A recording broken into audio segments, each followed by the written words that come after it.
This morning I was reading something from John Acuff. He's a business speaker and author and just puts out some really great stuff. And he said something today that kind of struck me and actually is what got me to do this video.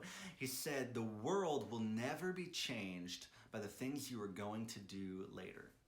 The world will never be changed by the things you are going to do later. And that hit me so hard because I'm such a procrastinator. I don't know about anyone else here watching this, but I do not have much of an action bias. I have a thinking bias and a research bias and an imagination bias and a brainstorming bias. Those are the things I want to do, but when it comes to actually putting those things to work, it's hard to get me to do it. I had a list of videos that I've been sitting kind of in my phone for a couple of days now, and it's actually after reading that I thought, no, I'd actually make those videos, and I added this to the list, and now I'm making this video. Now you're watching it. But listen, if you struggle with procrastination, I want to try to give you some things that have helped me. First, it's remembering things like that nothing's going to get done if I don't just do it. So the first thing, I have to make the decision that I'm going to sit down and do it. And the way that I do it, I kind of ease myself into work if I have to.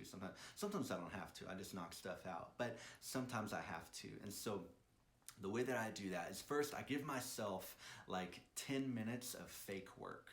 I'll allow myself to do fake work for 10 minutes. If you don't know what fake work is, that's when you go into your office planning on working, but then you go, well, I can't work in a messy office.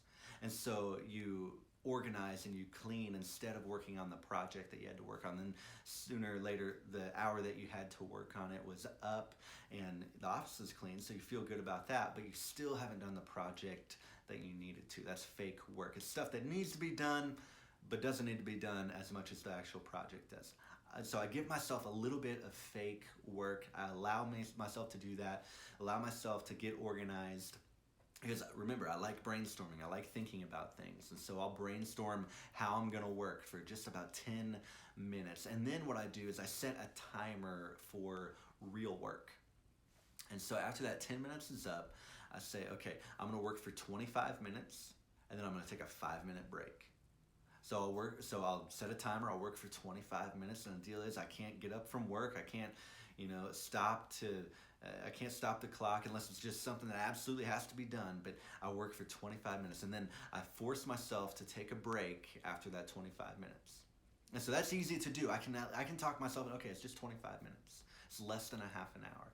And then by the time I hit that break point, I usually don't want to stop. And so I make myself stop, I pause, get a drink of water or whatever, and then I set the clock for another 25 minutes. And there's no magical number there. I just do it for 25 minutes. If you want to do it for 10 or 15 or whatever else. But I found 25 is really good for me. And it makes sure I get things done. It's making sure that I get videos done today. I've got a timer that I hope doesn't go off in the middle of a video. Actually, one did in the previous recording of this video. Anyway, try that. Try setting a timer for work. Try giving yourself just a little bit of time for fake work to ease yourself into it. Set a time for 25 minutes and take a break and do 25 more and do something worthwhile. Do something worthwhile. I know for me, the thing that I've been procrastinating most, the project I've been procrastinating the most is my next book. I have it most of the way written. I just need to finish up do some edits, send it to an editor, things like that, but I keep procrastinating. And so that's what I'm gonna do after this video. So I'm gonna do 25 minutes of edits, take a break, and probably do 25 minutes more. What are you gonna do? Actually, if you have something, I'd love to hear it. Put it in the comments. Let me know, and I'll be here to encourage you. If you need anything else, never hesitate to reach out. I love helping worship leaders.